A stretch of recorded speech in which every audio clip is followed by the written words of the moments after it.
Greetings, everyone. My name is Erica Griffin, and I am Director of Education here at the Chicago History Museum. To those that are visiting the museum for the first time, I would like to say welcome. And to those of you who visited before, welcome back. To the Chicago Japanese American Council, Chicago Japanese American Historical Society, Japanese American Citizens League, Chicago Chapter, Japanese American Service Committee, the Japanese Mutual Aid Society of Chicago, and other supporting organizations, thank you all for allowing me a moment to express brief words of welcome. Today we find ourselves 80 years removed from the signing of Executive Order 9066, an order bolstered by racial prejudice and the madness of war that led to the wrongful incarceration of 120,000 Japanese Americans during World War II, a most difficult history that asks us all to remember the importance of access to full measured citizenship, freedoms for all, and opportunities to explore the truths of history, no matter how difficult they may be to reason with. These moments of reflection help us all better understand the continued impact these moments have on our present and allow us to respond accordingly. Today, we also find ourselves in a moment of responsive reflection as we celebrate the passage of the Teaching Equitable Asian American Community History, or TEAACH Act. Signed into law on July 9th, 2021, the TEAACH Act makes Illinois the first state to mandate that Asian American history be taught in public schools, a much-needed positive change for our Illinois classrooms. The Chicago History Museum is also in a moment of responsive change. Under the direction of new leadership, we are reviewing our practices and policies and asking the difficult questions to identify ways to better amplify inclusivity and center community voices in our engagement with Chicago stories. And we are firmly recommitted to developing meaningful partnerships with those communities, connecting all of us to each other and understanding where our collective histories intersect, that we might together consider the future of our great city. The Chicago History Museum holds that our communities, our residents, are assets, and it is our role as a contemporary museum to make supportive space for right actions. CHM's support of today's program is a reflection of that visioning. To the host organizations assembled today, encouraging us all to listen, learn, and to quote former CHM staff member Lonnie Bunch, imagine our shared future and contend with our past. Thank you for allowing us to support your programming today, and thank you all for joining us. Enjoy the program.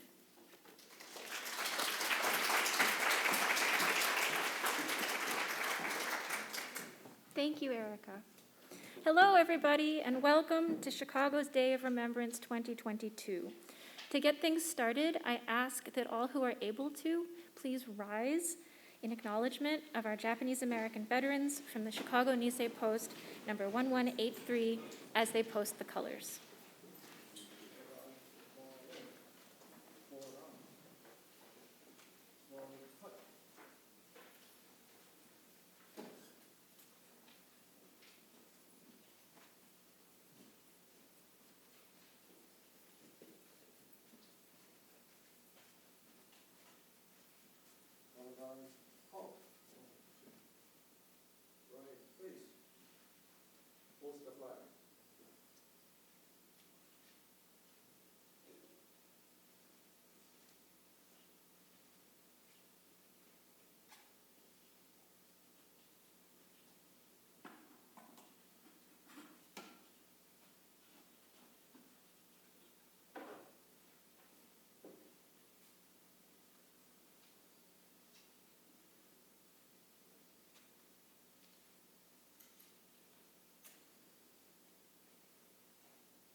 Thank you, gentlemen.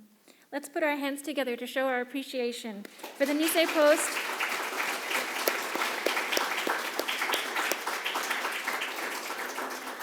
and our appreciation for any other veterans in the audience. It's wonderful to be gathering today. Please be seated. To mark the 80th anniversary of the signing of Executive Order 9066. My name is Emma Saito Lincoln. I'm the director of the Japanese American Service Committee Legacy Center, and I'll be your MC for today's program. I welcome all of you on behalf of the Chicago Japanese American Historical Society, Japanese American Citizens League Chicago, Japanese American Service Committee, Japanese Mutual Aid Society, and the Chicago Japanese American Council. I'd also like to thank Consul General Tajima for joining us on this important occasion. We are honored to have you with us here today. Next, as a reminder that the history we are reflecting on today happened not so very long ago, I want to take a moment to recognize anyone in the audience who experienced incarceration during World War II. If you are able to, please raise your hand if you were incarcerated.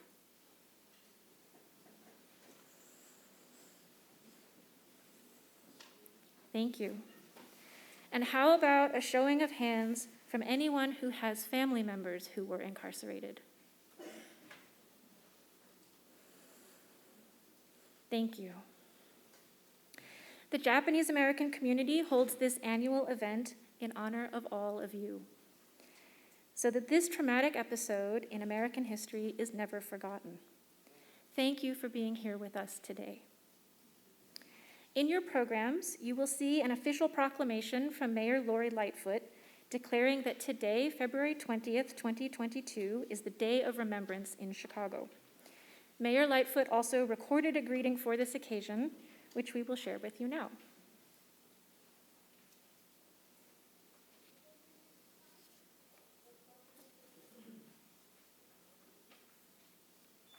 Hello, everyone. I'm Mayor Lori Lightfoot, and I want to share a special message for this year's Japanese American Day of Remembrance.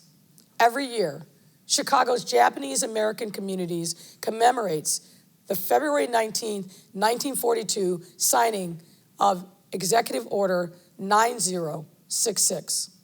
This was a racist and war hysteria-driven action that, as you know, forced 120,000 Japanese immigrants and American citizens out of their West Coast homes and kept them held without due process in incarceration camps during World War II. Eventually, more than 20,000 former incarcerees would come to Chicago to rebuild their lives. Chicago's Day of Remembrance urges us to protect the rights and freedoms of all, especially in times of crisis. And amidst ongoing racially motivated violence and political unrest, this day also urges us to take an honest look at American history to avoid such tragic events from repeating themselves. And to support this effort, the Illinois General Assembly passed on a bipartisan vote the nation's first legislation mandating that public elementary and high schools include a unit of Asian American history in their social studies curricula. Signed into law by Governor Pritzker, the Teaching Equitable Asian American Community History, or the TEAACH Act, which took effect on January 1 with implementation required this upcoming school year. Today's program will include key leaders who worked tirelessly to get the TEAACH Act passed, including Illinois State Representative Jennifer Gong Gershowitz and Asian American Advancing Justice Chicago Executive Director Grace Pye. You will also hear from organizations offering educators access to lesson plans and other materials ready for classroom use, as well as community members who anticipate the Act's positive effects. I hope you will all enjoy today's program, and please, everyone, continue to be safe.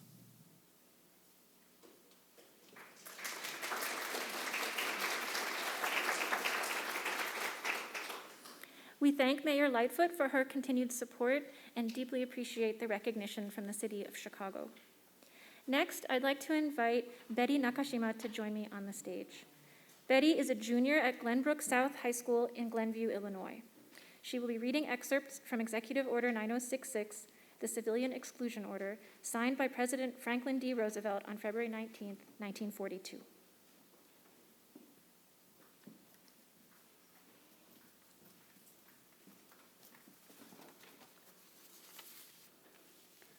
Western Defense Command and 4th Army Wartime Civil Control Administration, Presidio of San Francisco, California, May 3rd, 1942.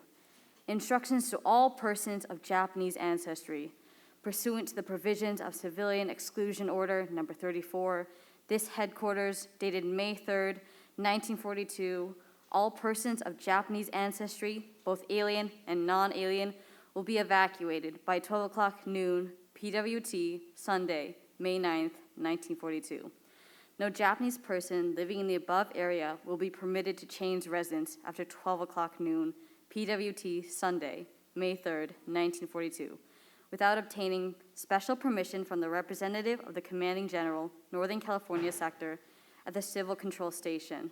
Such permits will only be granted for the purpose of uniting members of a family or in cases of grave emergency. The following instructions must be observed. 1. A responsible member of each family and each individual living alone will report to the Civil Control Station to receive further instructions.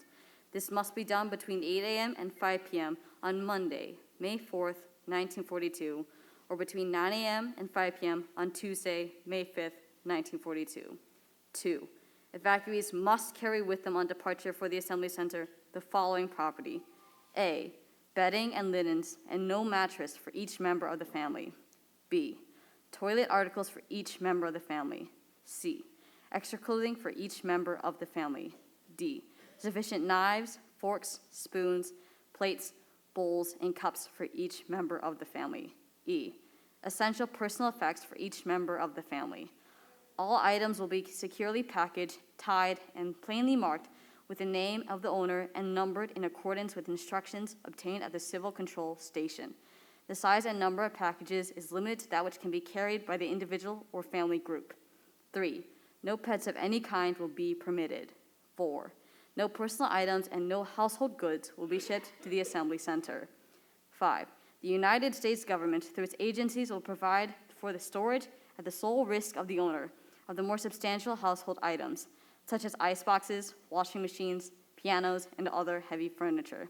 Cooking utensils and other small items will be accepted for the storage if crated, packed, and plainly marked with the name and address of the owner.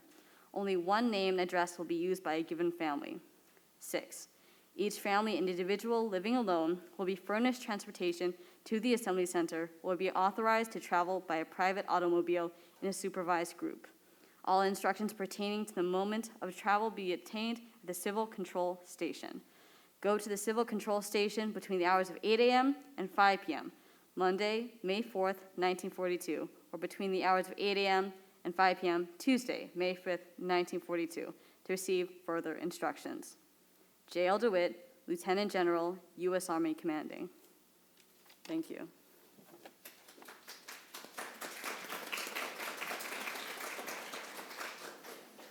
Thank you, Betty. You represent a new generation of Japanese Americans in Chicago who have inherited both the trauma and the strengths of those who came before. The focus of today's Day of Remembrance program is the TEAACH Act. TEACH stands for Teaching Equitable Asian American Community History, and you will be hearing more about what this new legislation does and how it is being implemented in a moment. We chose to celebrate the TEACH Act because we are proud to see Illinois at the forefront of educational progress. And we know that education is the first step toward ensuring that what happened to people of Japanese descent during World War II never happens again. To tell you more about the TEACH Act and what it accomplishes, we have some remarks from Illinois State Representative Jennifer Gong Gershowitz.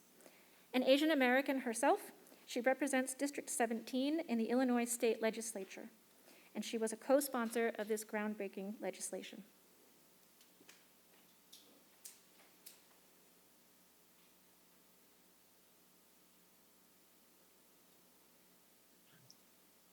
Thank you so much for inviting me to speak on this important occasion. I want to thank the Japanese American Service Committee, the Chicago Japanese American Historical Society, Japanese American Citizens League Chicago chapter, and the Japanese Mutual Aid Society for bringing attention to this dark but important part of our nation's history. It is a reminder that our civil rights are fragile and not guaranteed. The fight to protect and expand civil rights in this country continues to this day. I first studied the constitutionality of incarcerating Japanese Americans in the 1940s when I was in law school. Throughout elementary school, high school, and college, none of my history or social studies classes covered these or other Asian American stories, including my own. I am a third-generation Chinese American. My grandparents came to this country in the 1920s, started a business and a family, raising their 5 children in what was then the small town of Portland, Oregon. All 5 graduated from college, among them a doctor, a scientist, a college professor, a music teacher, and an artist. My family's story, or what I knew of it until law school, was the fairy tale version of the quintessential American immigrant story, one that paints a picture of success, achievement, and belonging. It was all true, but it isn't the whole story. What's missing is the critical context for my family's experience, which is reflective of the shared experience that shapes what I now understand is Asian American history. I knew nothing of my own family's history or the shared experiences of other Asian American families that are fundamental to American history. And so the TEAACH Act is very personal to me. Learning the truth about my family's history and the larger history of the Asian American community was a pivotal moment that inspired me to dedicate my life to fighting for people whose basic human rights are at risk. This legislation ensures that the next generation of Asian American leaders won't have to travel across the country or attend law school to learn about their own history and heritage. The TEAACH Act is about uplifting Asian American stories at a time of rising anti-Asian hate and violence. The lack of representation in curriculum, positions of power, and in media leads to miseducation. Empathy comes from understanding.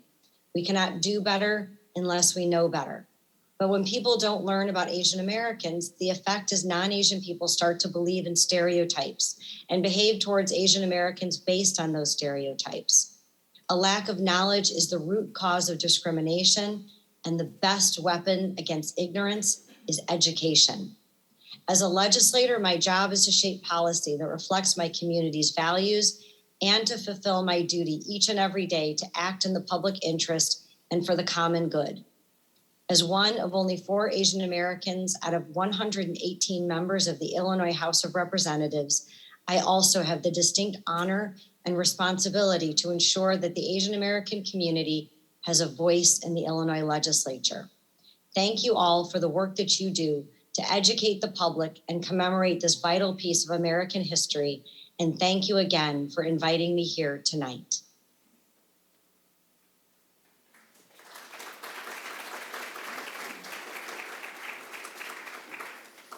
Thank you to Representative Gong Gershowitz and all of her hardworking staff for shepherding the TEAACH Act through the legislative process. Next, we have some insights from Grace Pai, the Executive Director for Asian Americans Advancing Justice, Chicago. Grace will tell us about the coalition building that was essential to passing the TEAACH Act, as well as the important work her organization continues to do now to support implementation of the new mandate.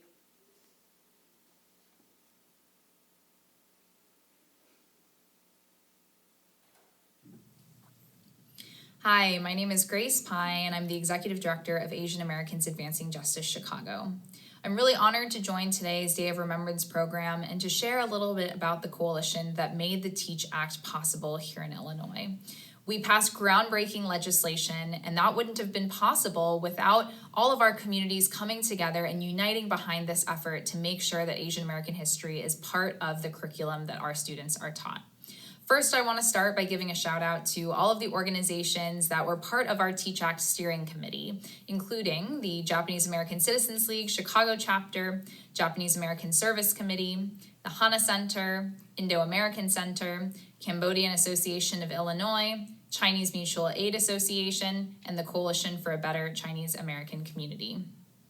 These were the organizations that really led the effort to strategize, figure out how we were going to get this bill passed, how we were going to get across the finish line, build a roll call strong enough to ensure that this would become law. So our steering committee organizations partnered on a bunch of different tactics, all of which were critical to getting this bill passed. First, we had to build a strong list of endorsing organizations. We needed to demonstrate that it's not just Asian American organizations and community members who care about our history being inclusive and who care about making sure that our curriculum represents the diversity of our communities. So we were able to pool our resources to, talk about the different connections that we had and to recruit a really diverse list of co-sponsoring organizations, including history museums, departments at various colleges and universities, organizations representing different marginalized communities like the LGBTQ community, which was able to win a similar piece of legislation just a couple of years before the TEAACH Act was passed regarding LGBTQ inclusive history in our schools. I think demonstrating that wide range of support was really important because while this is something that's incredibly significant for Asian Americans, we know that inclusive history is not a challenge only for our community. So many marginalized communities are left out of what our kids get taught in public schools. And so it was really important to be able to bring together different stakeholders and to show legislators that this was an issue that had really wide-ranging support. Our coalition members also did the hard work of getting media coverage and making sure that our message was getting out there into the mainstream media. Of course, with all of the rise in anti-Asian racism and sentiment that we were seeing all across the country, there was renewed attention on the Asian American community. And we were able to use that momentum to really make the case for the TEAACH Act. Various organizations that had youth leadership programs worked with high school youth to prepare folks and to support folks in advocating directly for themselves, whether that was testifying at a committee hearing before critical votes on the TEAACH Act or writing an op-ed, sharing their perspectives, sharing their stories of things that they have experienced in their own schools. We also did an incredible amount of legislative outreach. We did our best to talk to as many legislators as possible, which was difficult in this, pandemic, having to do all of our outreach virtually and having remote meetings. But we were able to talk to a lot of critical legislators who were voting in committee before the bill made it to the floor, and we were able to partner with our bill sponsors on developing a really strong roll call. We also did a lot of community education and made sure that we were creating opportunities for community members to learn about why the TEAACH Act was important and to reflect on stories from Asian American history that they might not have learned growing up. We know that for so many of us, this was a big part of our education that was left out. And so we created opportunities for people to both learn and share their stories.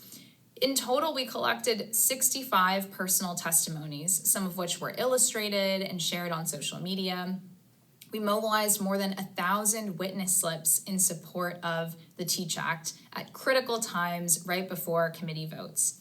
We had dozens of volunteer leaders contributing their time to legislative meetings, to preparing, to learning how to lobby effectively.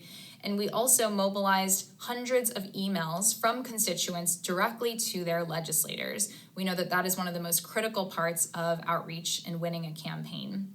And so we're really thrilled that Illinois is now the first state in the country to require Asian American history to be taught in public schools. We were followed by New Jersey just last month, which is really exciting that there's already momentum across the country to bring our victory to other states.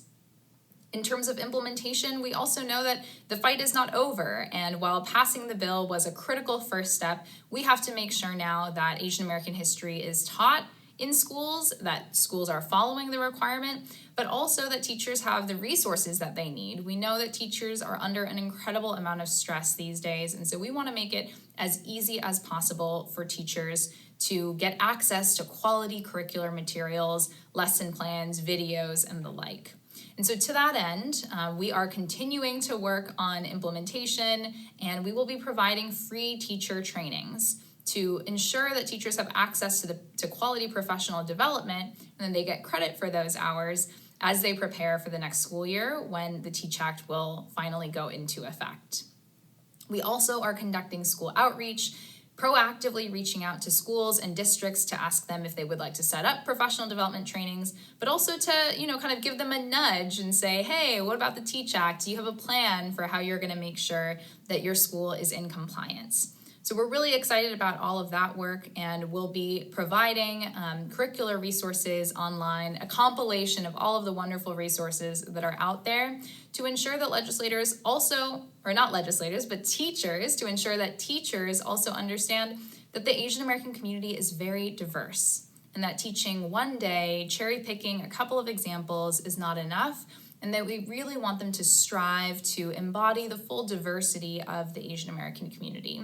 That was a really important part of our campaign and our coalition, that we had so much representation across the Asian American community, and we hope to ensure that that diversity is reflected as Asian American history begins to be taught in schools starting next year. Thank you so much.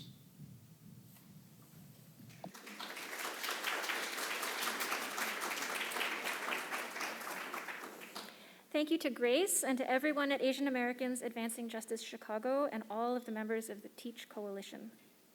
To close out this portion of the program, we want to share this wonderful compilation of testimonials that Asian Americans Advancing Justice put together shortly after the TEAACH Act was passed. It really gets at the heart of how important this legislation is for students and teachers and for all Asian Americans and all Illinoisans.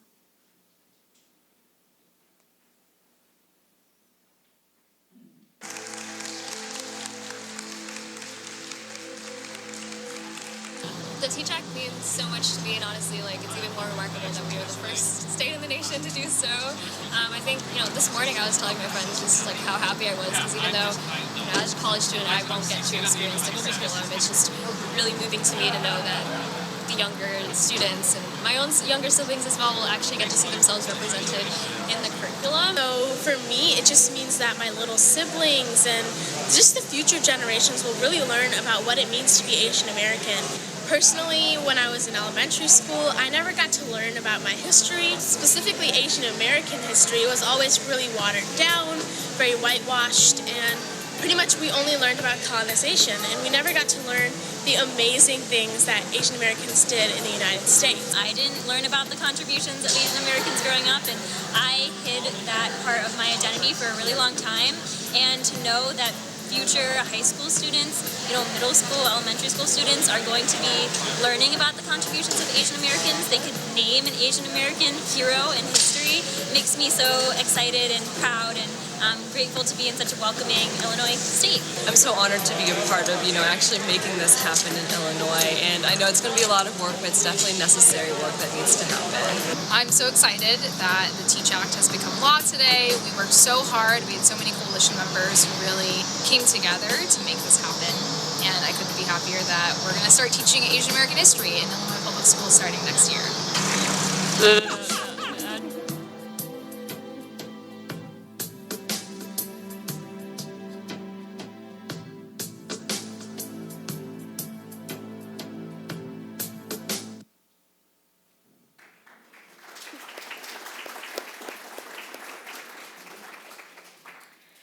For the next part of the program, we'll be highlighting several educational resources from Chicago-based organizations. While we will be focusing today on resources that specifically address Japanese American history, we want to be crystal clear about the fact that the TEAACH Act encompasses all Asian American histories.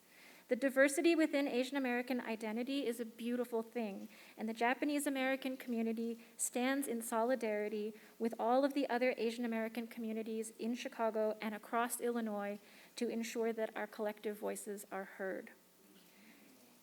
You will be hearing from 4 different organizations, all Chicago-based and all deeply rooted in the Japanese American community. Each one will provide a brief overview of an educational resource designed to help teachers incorporate different aspects of the Japanese American experience into their classrooms. We'll start off with Jean Mishima from the Chicago Japanese American Historical Society, followed by myself representing the Japanese American Service Committee, Lisa Doi of the Japanese American Citizens League Chicago chapter, and finally Jason Matsumoto of Full Spectrum Features. Whether you already know about these resources or you are hearing about them for the first time, I'm sure you'll be impressed with what this community has to offer to educators. Jean, would you like to get us started?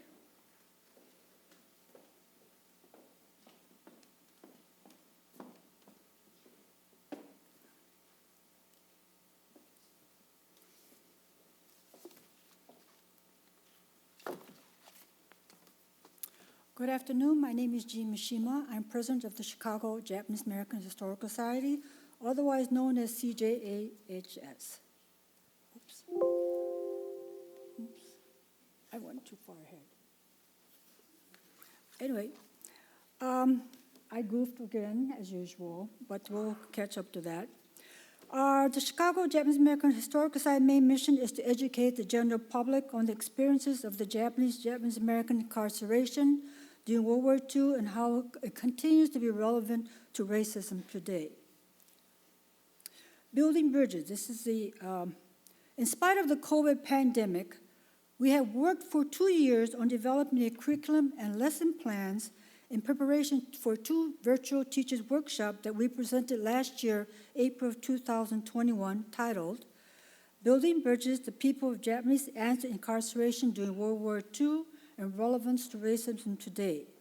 The advantage of the virtual lessons, we were able to reach 51 teachers from 21 states from the East Coast to the West Coast. Never again. It is a common phrase used when an event occurs in a history that is unjust. Never again was repeated after the Japanese and Japanese Americans were removed, relocated, and incarcerated during World War II. Our curriculum presented how never again has happened again, where today marginalized groups are still being detained and excluded, and our goal is to provide educators with lesson plans that can be easily taught with all the necessary resources included in each lesson plan. The table of contents of this curriculum will list the lesson plans from the introduction of racism from the past to the present. In the unit launch, display of racism, students will analyze examples of racism displayed in public through cartoons and logo. Dr. Seuss, renowned author of children's book, also illustrated racist cartoons. His racist cartoons were compiled in a book titled Dr. Seuss Goes to War, an example of the book.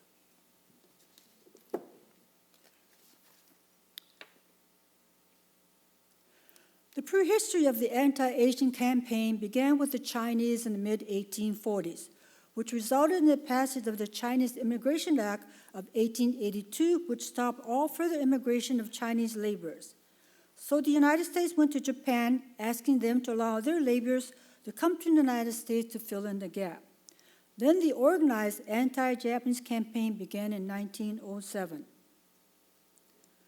President Roosevelt, on December 7, soon after Japan bombed Pearl Harbor on December 7, 1941, President Roosevelt signed Executive Order 9066. Executive Order 9066 gave General DeWitt, the Western Defense Commander, the authority to force removal, relocation, and incarceration of 120,000 Japanese and Japanese Americans into internment camps under the Relocation Authority. The Commission on Wartime Relocation and Internment of Civilians found that the incarceration of people of Japanese ancestry was a result of war hysteria, racial discrimination, and poor political leadership. In the 21st century, the terminology has evolved from assembly centers to detention centers, internment camps to American concentration camps. Here is a map that shows you all the different types of internment camps. There's also the Department of Justice camp, where right after Japan, Pearl Harbor, all the Niseis and Iseis were rounded up by the government, and they were put in the Department of Justice camp. And they were run by the Juvenile Convention. Some of them were returned to the families, others had stayed in these camps for the duration of the war. Here are some of the samples of racism toward targeted groups today. Thank you very much for your attention.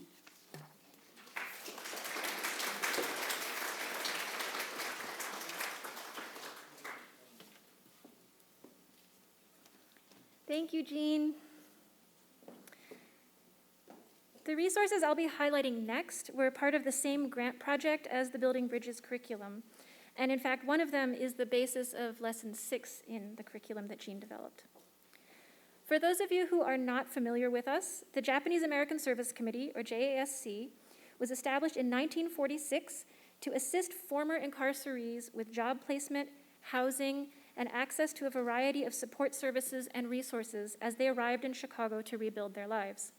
Our mission today is a direct outgrowth of those early beginnings, and we continue to offer support services for a diverse population of aging adults.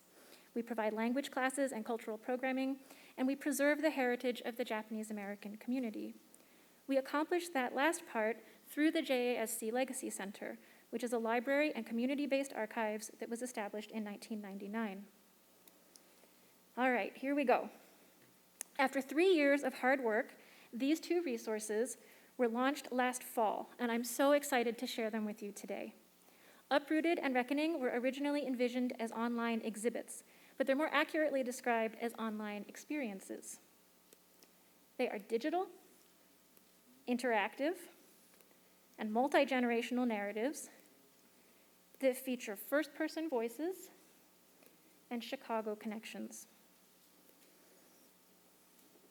The subject matter of Uprooted includes pre-war life on the West Coast, World War II incarceration, military service, resettlement in Chicago, and the intergenerational impact of incarceration.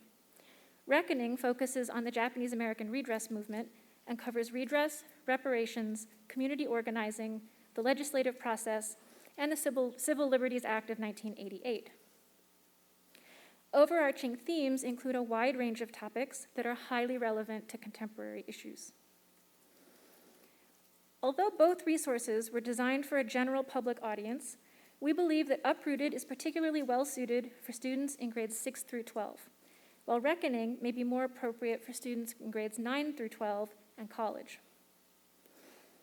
There are a variety of classroom-ready features built into the design of both websites. I'll go through these features quickly and then share a demo of one of the sites so you can see how all of the pieces fit together. Expandable key terms appear throughout the text on both sites. Clicking on a highlighted term reveals a brief definition.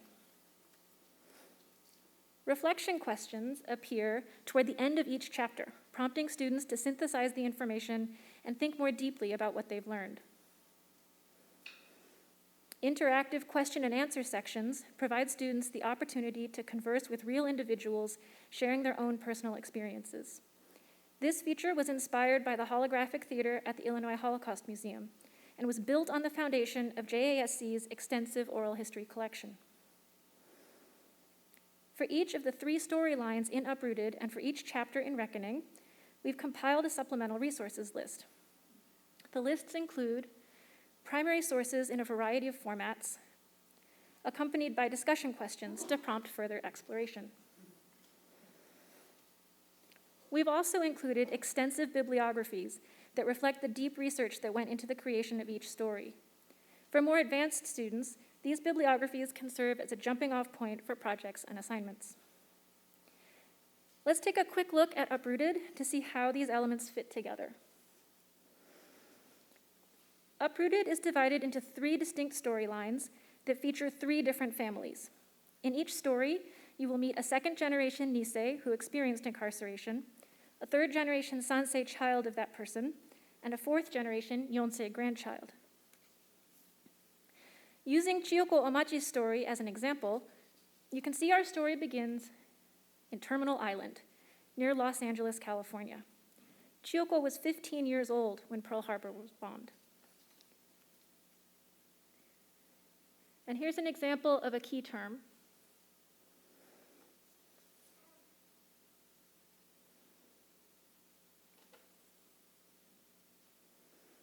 And some wonderful historic photos.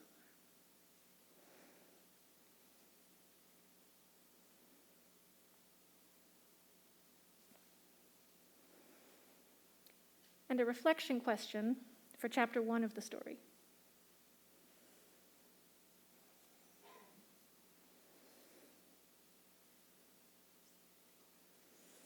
And now we get to interact with Chiyoko herself.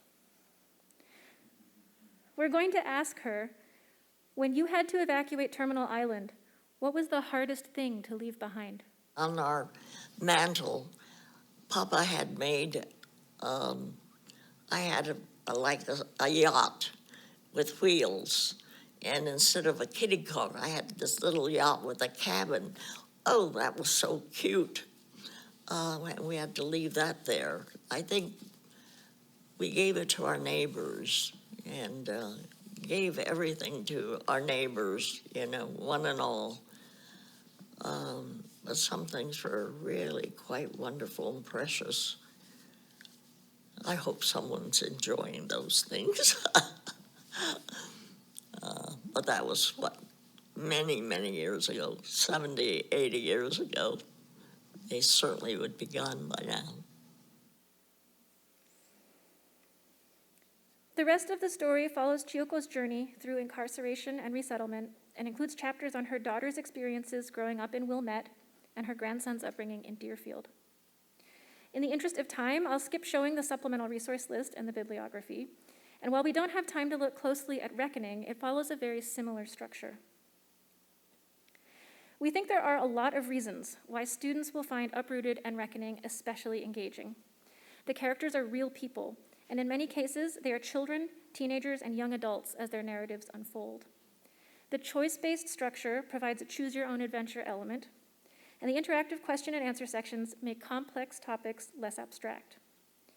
The Chicago and Illinois points of reference make this national history more recognizable and more relevant to students in our state. And the connections to contemporary issues provide plenty of opportunities for meaningful conversations. So, how do you access these wonderful teaching tools? Simply point any web browser to uprooted.jasc-chicago.org or reckoning.jasc-chicago.org. These resources are completely free to use. To wrap up, I need to express my deep thanks to Catherine Nagasawa, who produced Uprooted and Reckoning for JASC. Web design was done by Paula Friedrich, and the beautiful illustrations were created by Corey Nakamura Lin. Thanks also to Matthew Joe and Anna Takada for their contributions to the project. Finally, JASC is extremely grateful to the National Park Service and Department of the Interior for the Japanese American Confinement Sites grant that made all of this possible. Next, I'll hand things over to Lisa Doi, president of the Chicago chapter of the Japanese American Citizens League. After Lisa, you'll hear from Jason Matsumoto of Full Spectrum Features, and Jason will also be introducing the culminating act of this year's program, which is a brand new composition from Hoatsu Taiko.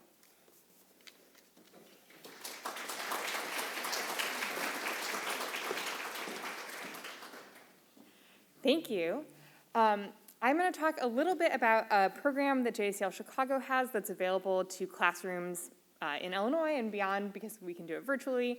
But I just want to talk a little bit briefly about JCL and sort of like why would we do a program like this. So JCL Chicago is part of the National Japanese American Citizens League, which is the nation's oldest and largest Asian American civil rights organization. And in Chicago, JCL Chicago was started in 1945. So we're over 75 years old now. And I think one of the things that I'm reflecting on in hearing about the Service Committee's program, and that I think you'll hear from Jason, is the importance of storytelling in this process of documenting history. And when I think about JCL Chicago and a lot of the work we do, we think a lot about legacy. And so what does it mean to be a 75-year-old organization? And to me, as the president, what does it mean to inherit a 75-year-old organization that's sort of full of this history of individual people who worked very hard to build a community in Chicago and to maintain a community in Chicago? And to me, that's sort of what makes the difference between learning a history of 120,000 people and learning the history of an individual person. So hopefully my slides will work. Okay, so our sort of educational resource is a speakers bureau called Our Story. And across our 75-year history, JCL Chicago has had many really dynamic and outgoing speakers who themselves were incarcerated. But we're at a point in time where we have fewer and fewer people who had firsthand experience who can do these kinds of talks. So our story is sort of a way to find a next generation of speakers who can speak about their family's experiences or the experiences of people they were very close to. So our story is a speakers bureau of knowledgeable speakers who can tell the story of the Japanese American incarceration. These speakers can provide insight into the causes of incarceration and its impact on individuals, the community, and as well as sort of the impact on constitutionality and some questions for broader questions about US history. The speakers can share stories about the way incarceration affected the lives of individuals they know and their families. So why would we do a program like this? You know, I think you've heard a lot in today's programming about teaching equitable Asian American community history. And I think one of the other pieces about that, particularly for this moment where we have seen a rise in anti-Asian violence, to me, that's partially a reflection of sort of a lack of understanding of Asian American history, both from a broader community, but especially within the Asian American community. And how do we empower young people, young Asian Americans across the state of Illinois to see themselves reflected in history, to see themselves in this much longer span of history that maybe doesn't even include their own families, but that can help them understand a little bit of the context for why some of the stereotypes and maybe stigmas that they experience in their own lives came to be, and empower them to sort of have the tools and knowledge to be able to counteract that. And then finally, I'll just sort of like share a little bit about how you could reach out to us and secure an Our Story speaker. So we envision these as a speakers bureau that's most suitable for a 6th to 12th grade audience. Again, we can do in-person visits, but we're also able to do virtual visits, you know, on a range of virtual platforms. So our website is here, as well as our email address, or you can give us a call to help set up a program for a classroom that you're part of, or please share this information with other teachers. And all of our organizations as well will be upstairs after the program. So if you'd like more information about Our Story, please come visit us upstairs, and we're happy to tell you more. Thank you so much.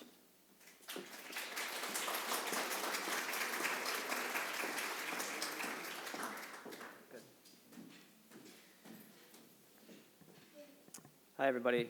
My name's Jason Matsumoto. I kind of representing two different things today. The first is Full Spectrum Features, which is a film company here in Chicago that I helped to co-found. And I'm also dressed like this because I'm about to play Taiko after I finish this talk.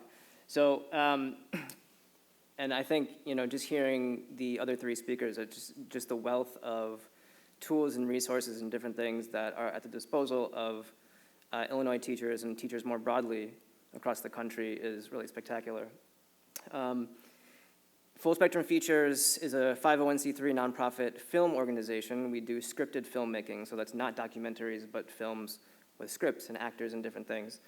And our mission is to drive equity into the independent film space. And really what that means is to uplift the stories that have not been told through cinematic storytelling. So in the movies, when you go to the theater, you know, whose voices are not there. That's our primary mission. We don't just focus on Japanese American stories, but we have a lot of tools, primarily because I'm part of the organization, you know, focused on Japanese American history. So I'm going to tell you a little bit about those today. The first is the orange story, and actually I just saw Joe Takahara back there. He always hates it when I call him out. But Joe was a part of a film that we did. It's an 18-minute film that is tied to an educational website, and it tells the story about the forced removal of a Japanese American store owner. And the reason we're using narrative film and not documentary, for example, is because we believe that there's true power in like stepping into somebody's story in a way that cinema can create. And so the whole model is to combine that short film with a well-curated educational website that sources different primary and secondary sources that are curated by an advisory board. So you can, I think this next slide just shows you some of the different tools that you can view on the website. There's an Educator resource page too that helps teachers who might be coming into this history without much knowledge to prepare to share this with their classrooms. And you can always just go to the orangestory.org to access this. We've also put together a number of short films that tell more broadly the story of Japanese American incarceration. And we've been working with some teachers in Virginia to develop a model of kind of like a nodal model where we train teachers and then they go off and they train teachers in their home state, in this case, Virginia. So the whole idea there is to help these teachers localize national history to kind of a place where it's relevant to their students in their region. And finally, we just finished wrapping this film. I'm very excited. It's currently in post-production. It's called Chicago Resettlement. And this is a short film specifically about the resettlement to Chicago by close to 20,000 Japanese Americans. Obviously, this is just one story. It's the story of a family who owns a cleaning shop. And I'm just going to flip through some photos here, because I think a big part of our model is community-driven storytelling. And what I am most proud of in this project is just the number of people that are part of this film or were on set that you all might recognize today or might even be in the audience. So it was really incredible it changes the way that we make films when we have all these different people. You can see Jin Mishima, who just spoke a minute ago, was in the film. You can see Joe Takahara from The Orange Story, Kazi Deno, right? And so it was a really special project to be able to involve all these people from the community telling their own story in their own way and kind of like building their energy into the project. So that's Joan Ambo, that was our COVID coordinator. And so what we're building right now is the kind of like final stage of this educational website, which is this thing called a cinematograph, where if this were playing on the internet, you'd see some motion, and students can kind of click around into different parts of these different interaction points, and each of those interaction points turns into some educational module, whether that's somebody like a character in the film kind of breaking the fourth wall and speaking to the student, or other primary resources that are kind of embedded throughout the entire thing. So this is still in development. We should be launching it later this year.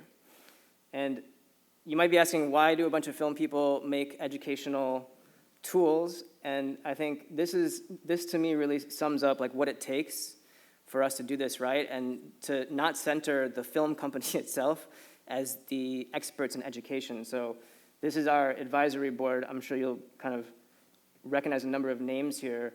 But these are all the people from across the country that are contributing to the curation and the navigation of this education. And I just want to specifically name, again, Kat Nagasawa, I think you heard her name, from Emma, is our web producer. Jasmine Allender and Ashley Chimney McNeil are both on the academic side of running this project. And of course, our funders, the National Park Service through the JAX grant and the JA Community Foundation. So that's it, and I think we're ready to move on to the final part of the show, which is the Hoatsu Taiko performance. So I'm going to switch. I'll switch and.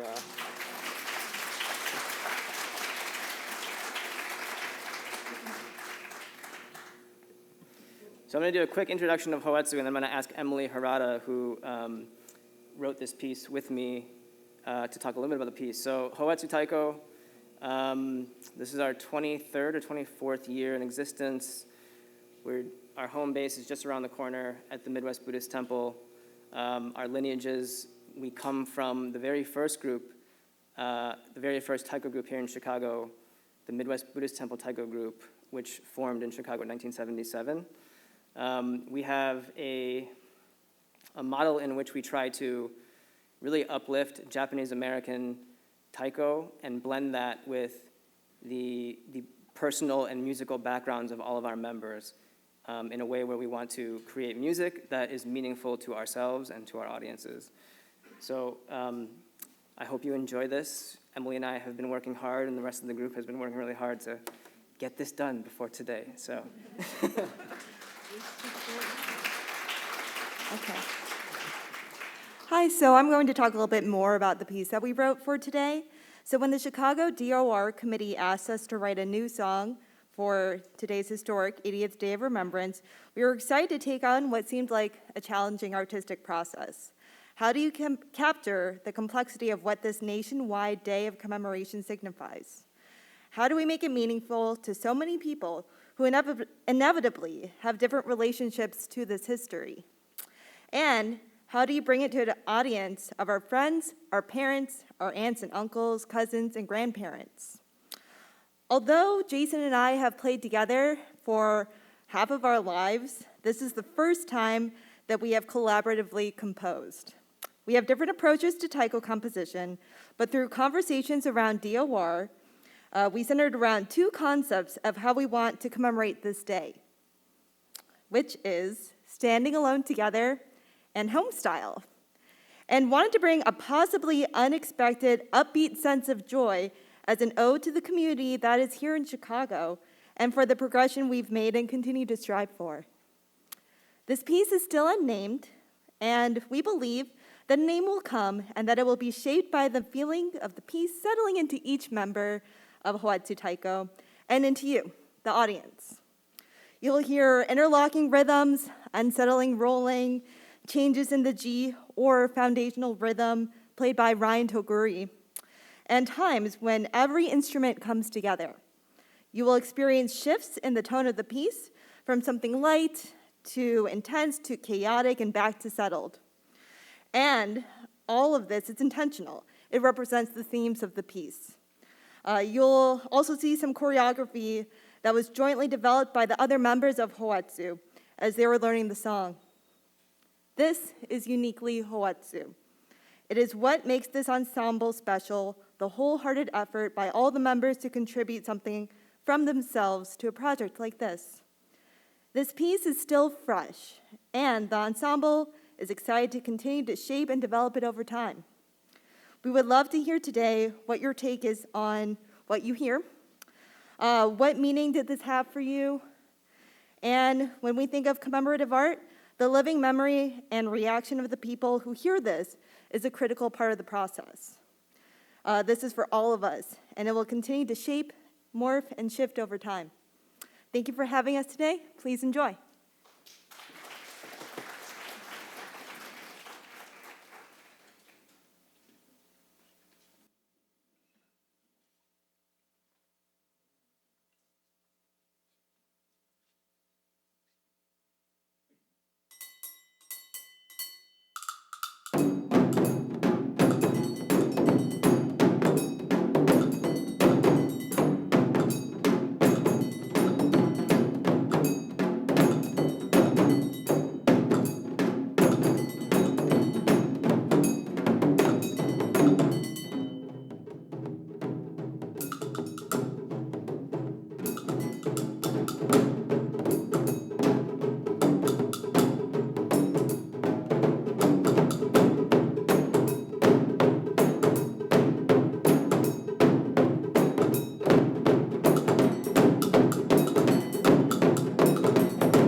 Etsu Taiko, that was wonderful.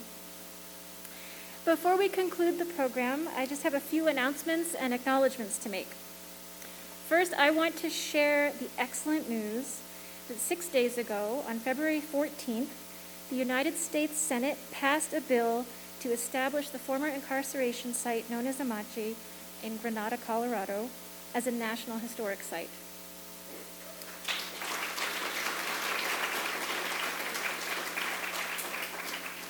Companion legislation already passed the House of Representatives last summer, and I know there are many families here in Chicago who have connections to Amachi and who have contributed to the effort to make this happen. Let's applaud this long overdue accomplishment.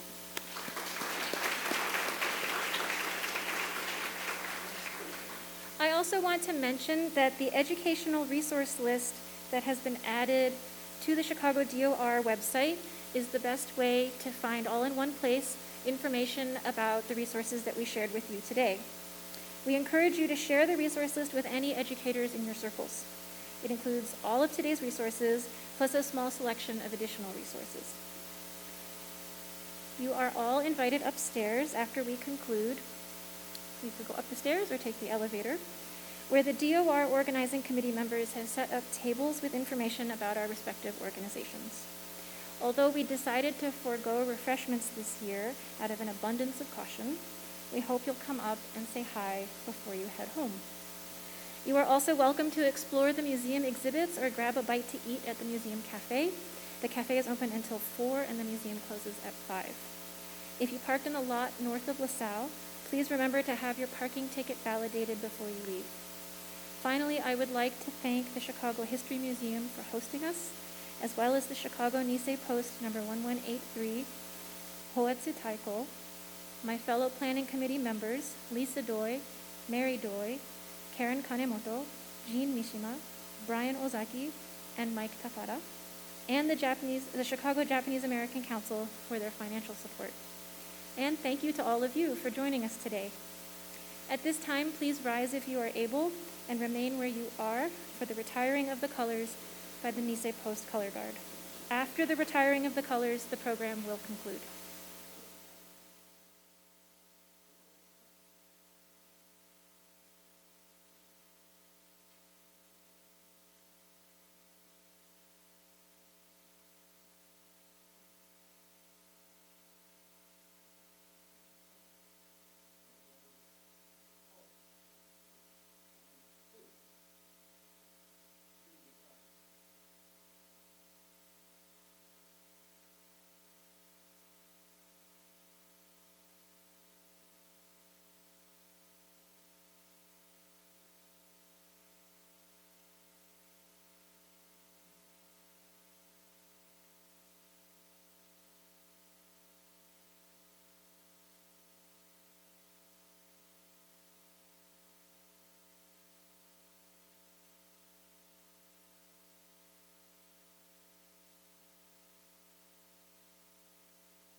Thank you, everybody, and we'll see you upstairs.